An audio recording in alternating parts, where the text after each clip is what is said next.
Hey guys, here showing you how to replace, well, not necessarily replace, but to show you how to take off the hub or the steering knuckle, if you want to call it that, in order to get the wheel bearing pressed out and pressed in. I take mine to a machine shop so it can be pressed out, but I will show you how to take it off so that you can take it to the machine shop so they can do that for you. This car is a 2005 Scion TC.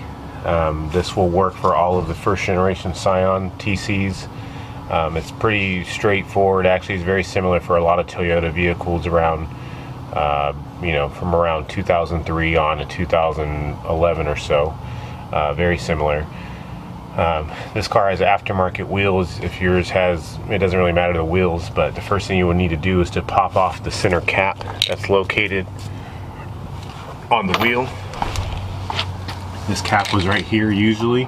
I just took a flathead screwdriver and took the cap off. This allows you to get to the axle nut that's attaching the axle to the hub. Sometimes you will have to jack the car up, take the wheel off in order to pop out this center cap, because sometimes it's not as easy.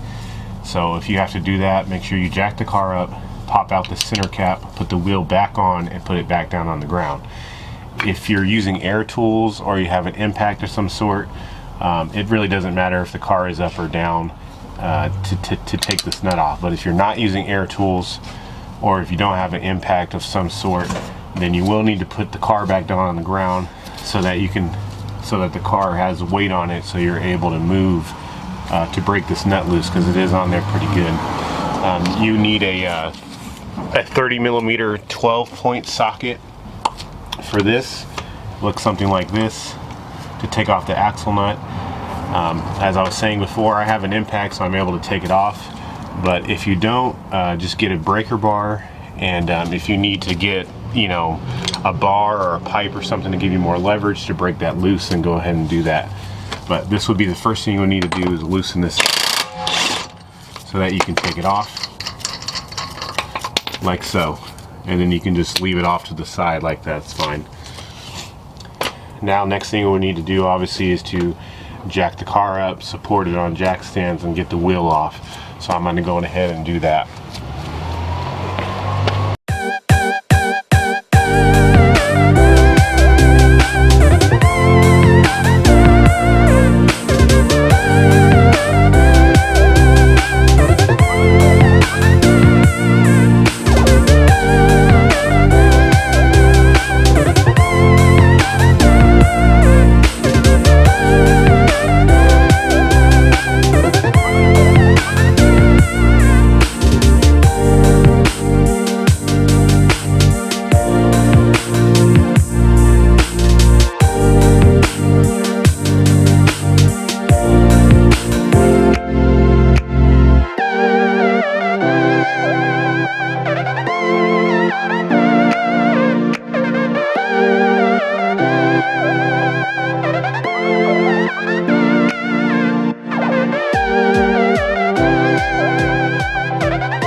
Okay, now that you have the wheel off and you've got this nut off, most of the time these will be loose, so you can kind of push the axle out of.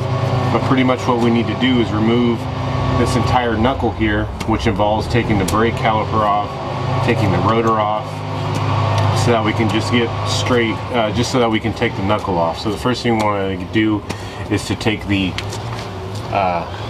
caliper off and take the brake rotor off. So give me a minute, I got to get my right socket.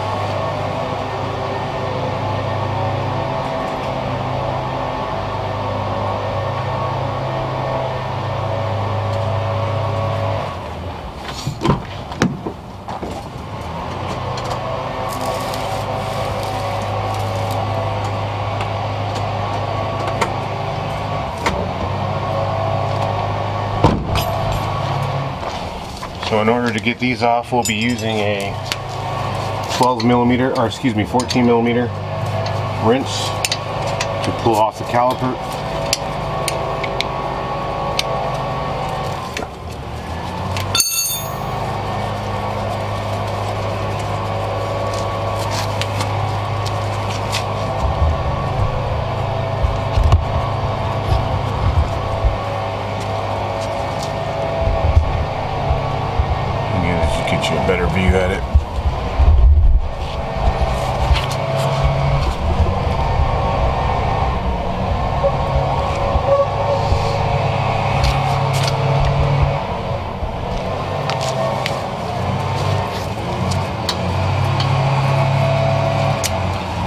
ahead and just set those to the side. Now I like to stick a screwdriver right in the rotor and kind of pry on it to get the pads loose so you can pull the caliper off. The caliper, I usually just like to leave it hanging up here on top of the strut. You are welcome to, you know, place it down wherever you feel you want, or you can even zip tie it up, that's fine. But you go ahead and pull the pads out.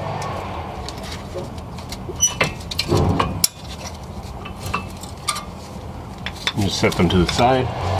And now we need to remove the caliper bracket, which is held on by two 17mm bolts, one right here, and there's another one right here on the top. So I'm gonna go ahead and pull those off. They can be a little stubborn, so it's easy to have your wheel turned out to the left so you can get good leverage on it.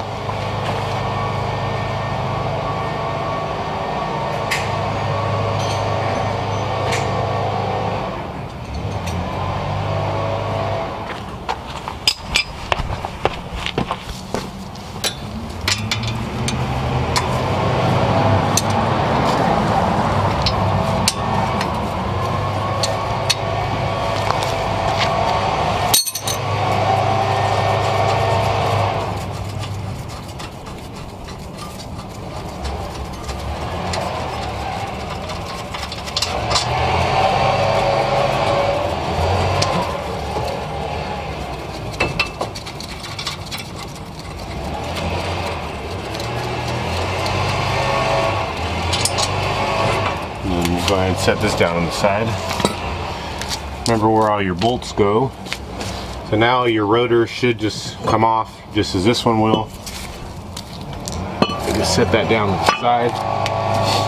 Now we're pretty much looking at the wheel bearing is, you know, within this thing here. So we've already loosened up the axle. I'm going to go ahead and turn the steering wheel back straight now.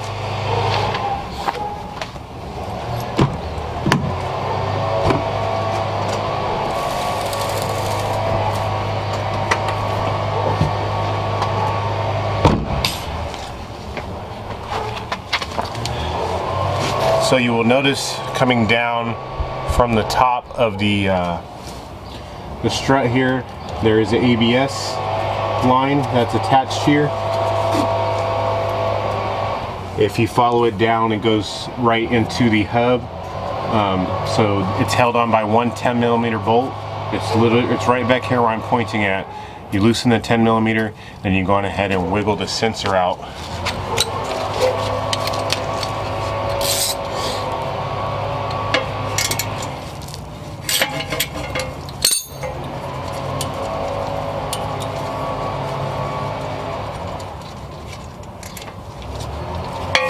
And it looks just like so.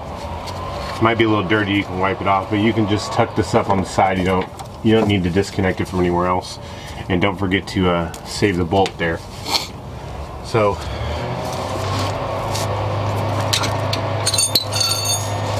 now the next thing you want to do is to you can loosen these top two bolts that are holding the strut to the knuckle.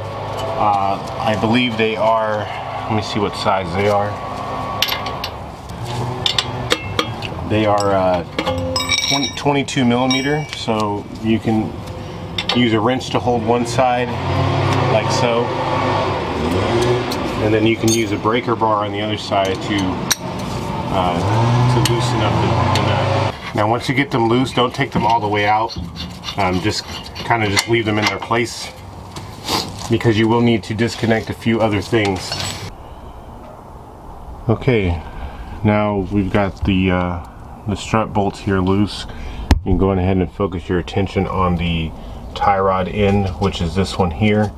It's held on by a 17mm castle nut. You can see there will be a cotter pin that's in there.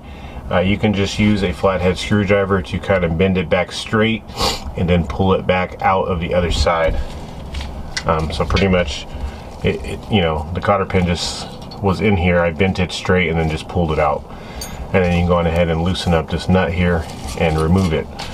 And then At this point, it's up to you what you want to use to break the ball joint loose. You can use a pickle fork, which I will show you what it looks like, or a tie rod separator if you want to call it that. Those pretty much look like this. You just stick it in between the ball joint and you would hammer it out with a hammer. I'll show you how to do that here. You will want to turn the wheel to the right so you have more space to work with. As you can see, the wheels are pointed straight. Just go inside and turn the car to the right, all the way hard right, so that you can get to this.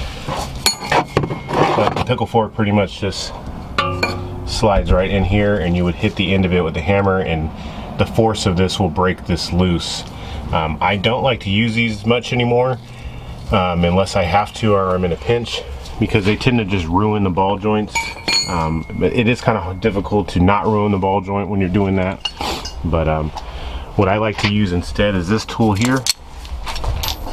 It's a ball joint separator. It's generally a lot nicer on the rubber boots. Those cost me 60 bucks. But this one pretty much does the same thing. You would slide it in here on top of the boot like so, and then this jaw would clamp down on top of the nut there, and you would just spin the bottom of this with a 24 millimeter. So like I said, I do like these a lot better because they are a little bit nicer on the ball joints, at least on the rubber portion of them. But you can see it just fits straight over like this, just like so, and then you would just tighten up this nut here, and as you're doing that, it'll force the ball joint out. So yeah, I'm going to go ahead and take this off now, and then after that we can focus our attention on the last 3 bolts that are holding the hub on. So let me go ahead and do that now. Okay, we got the tie rod there loosened and taken off. As you can see, the tool works beautifully. It does not rip the boot or tear the boot up at all. Like I said, it cost me about 60 bucks. You can probably find it on Amazon, or maybe Harbor Freight might have something similar. But either way, it's not necessary, but it is a nice tool to have if you do ball joints or take them off frequently like I do.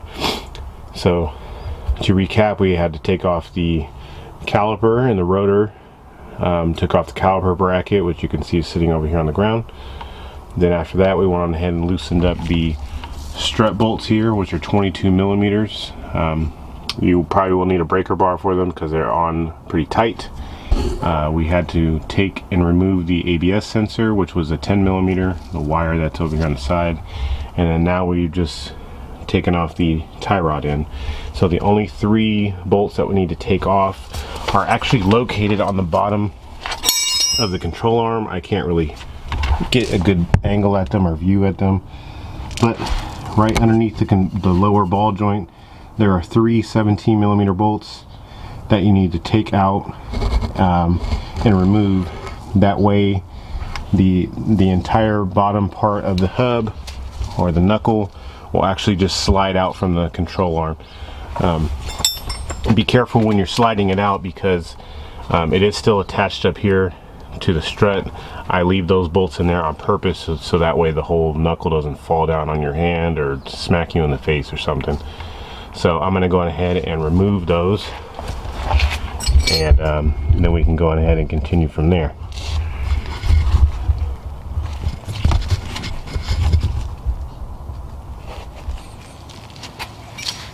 You may need a breaker bar to break them loose, depending on how tight they are on.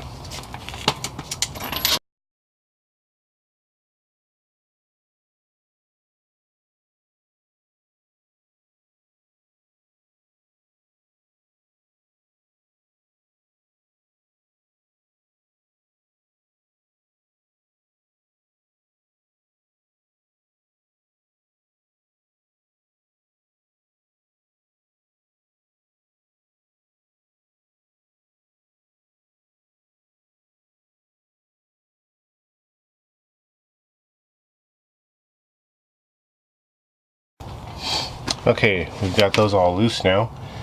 Now what you want to do is to remove these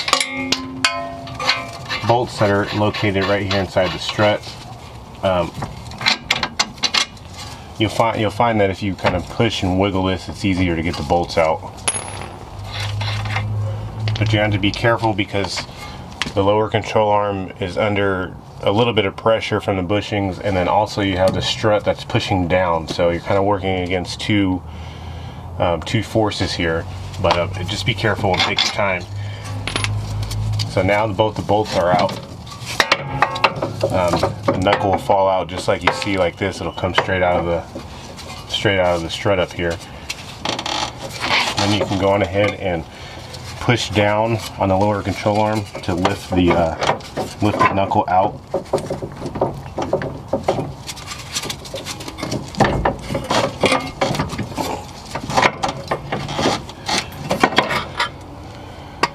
Once you get the knuckle out, you'll be able to pull the hub off of the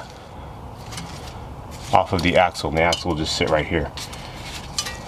So now all you would do is take this entire knuckle here to the machine shop with your new bearing and possibly a new hub if you need it. This would be the hub right here, and then the bearing actually is right here in the back of the circle. So you just take this entire piece to the machine shop and have them put you in a new bearing, and then bring it back and pretty much reinstall it the way we took it off. But I will show you how to put it back together as well. Okay, now that you've got your new wheel bearing and hub pressed in, as you see I got a new wheel bearing in the middle there, new hub put on. I'll just go ahead and show you how to reinstall it back onto the car.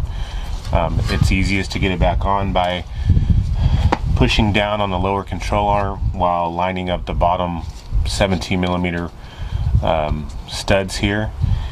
You'll have to also, at the same time, you'll have to slide the axle into the hub. So you're just gonna have to, mess with it a little bit just to get everything lined up, and then everything should just go back together pretty simply. So the first thing to do is to get the axle lined up inside the hub, and you can push the lower control arm down so you can line up the bottom 17 millimeter studs. Okay, now I have the two studs down in the lower control arm now. I'm going to go ahead and put I'm going to hand tighten the two 17 millimeter nuts on the bottom to make sure that the hub doesn't fall out. You don't need to tighten them at all, just hand tighten them. Then you can go on ahead and let me remove these two strut bolts here. Now you can go on ahead and line the axle, line the splines up into the hub for the axle, and push the hub into the strut so that you can line up the two 22 millimeter bolts that were here.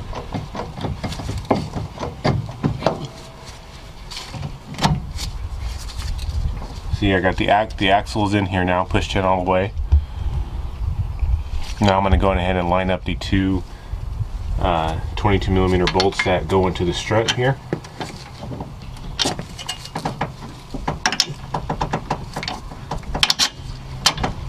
I find it easiest to put in the top one first. Then you can actually, as you can see in the camera, you can maneuver the strut how you need to line up the bottom one. So I got the top one in. Go ahead and put the nut on the other side. And then you can go on ahead and line up the hole to put the bottom one in, like so. And go ahead and put the nut on.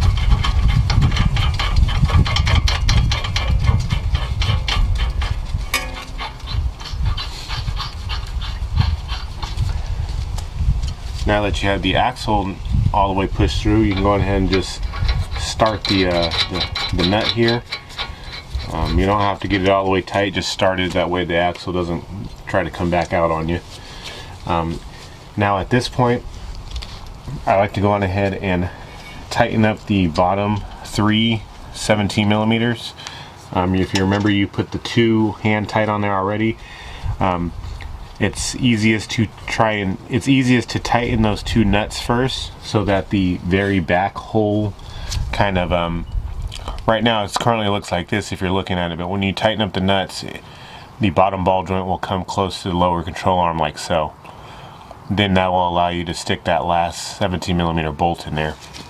So I'm going to go ahead and tighten those up now, just so I can get that bolt in there.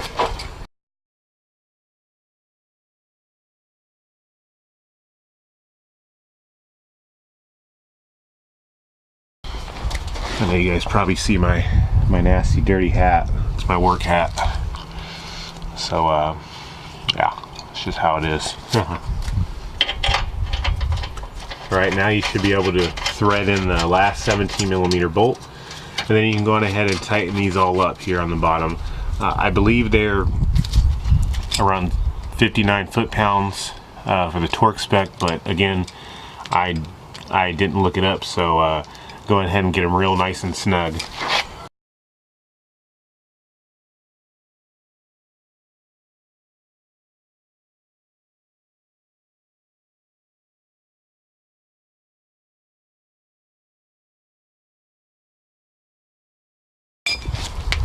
Okay, those are now back tight.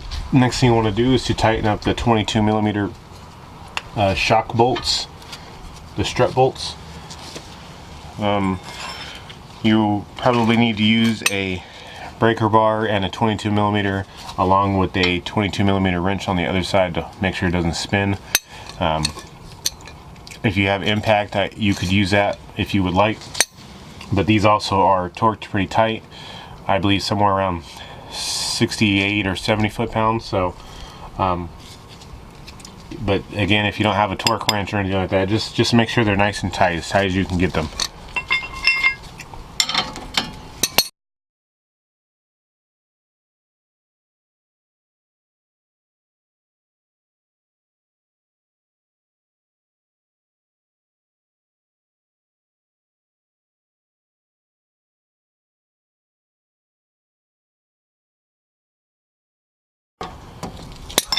Alright, there you go. Now the next thing you'll want to do is to reinstall the tie rod in, which was the 17 millimeter ball joint that you broke loose over here. It simply just slides right back up into the hole, and then you go on ahead and tighten up the castle nut and reinstall the cotter pin. You'll notice that the stud here will have a hole in it, so you need to make sure that your castle nut, if you notice, has, I don't know if it'll zoom in on me. If you notice, this has I won't zoom in. Anyway, it has little holes to accept the cotter pin, as I'm pretty sure you guys can figure it out. So just make sure that the hole is lined up so you can get the cotter pin all the way through.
Now you can go ahead and reinstall your ABS sensor. Remember, it sits right here on the back of the hub, and it's held on by one 10 millimeter bolt.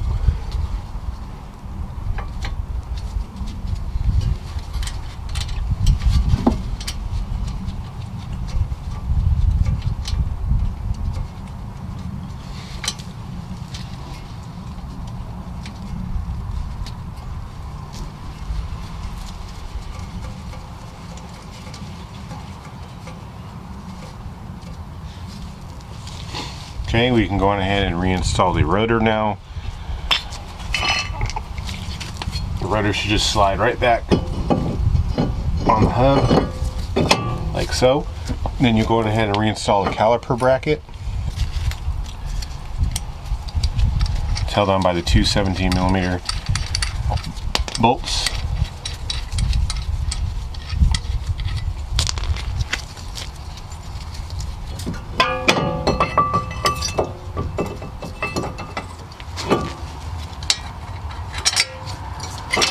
You may find that you need to hold the rotor as well as the caliper bracket in place to try and get the bolts lined up. But just be a little patient, you'll get it.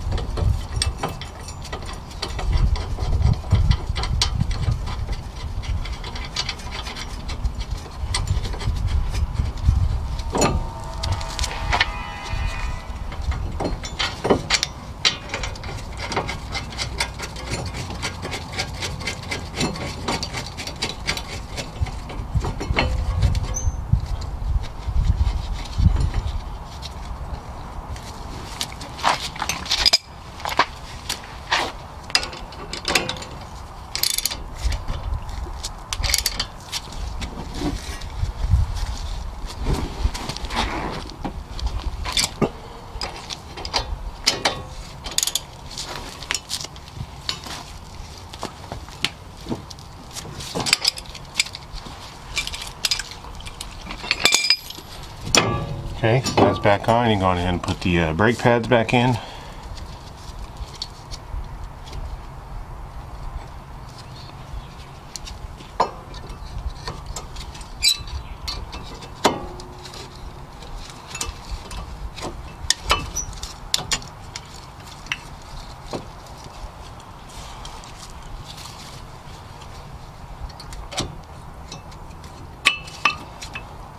Like so.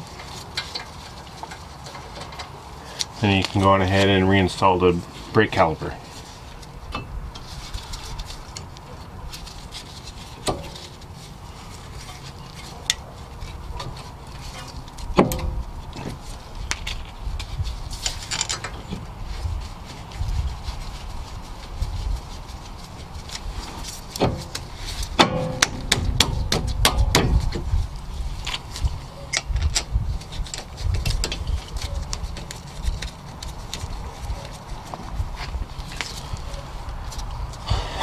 So you go ahead and tighten all that back up.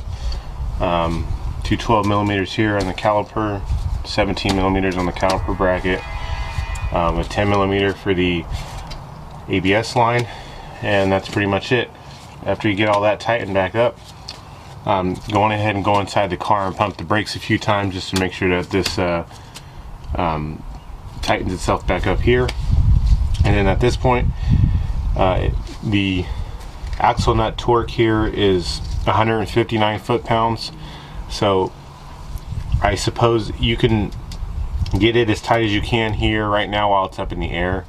You can tighten it up and then go on ahead and put the wheel back on and then set the car back down on the ground and use a torque wrench to set the axle nut torque at 159 foot-pounds. You don't want to go any more than that because then you'll just have the bearing be too tight. So you don't want that. Just torque it down to 159 and you'll be good. So yeah, that's pretty much all there is to removing the hub and, you know, getting a wheel bearing placed in. I mean, pretty much you would only remove the hub really to get the wheel bearing and hub replaced, or to take out and replace a axle, CV axle. So yeah, I hope that this video was helpful. I'll let you put the wheel back on and lower it down and tighten it up. If you guys have any questions or comments, you can go ahead and ask me in the comment section below. If you like this channel, if you like this video, make sure to hit the like button and share it with your friends. And if this is your first time here, thanks for stopping by, and I hope that you would hit the subscribe button on your way out. I do post videos weekly, sometimes, you know, maybe 2 videos a week, but it just depends on what I'm doing, what my schedule is. So I'll definitely have one up every week. and I try to be as thorough as possible. So yeah, I will see you guys next time. Thanks for watching.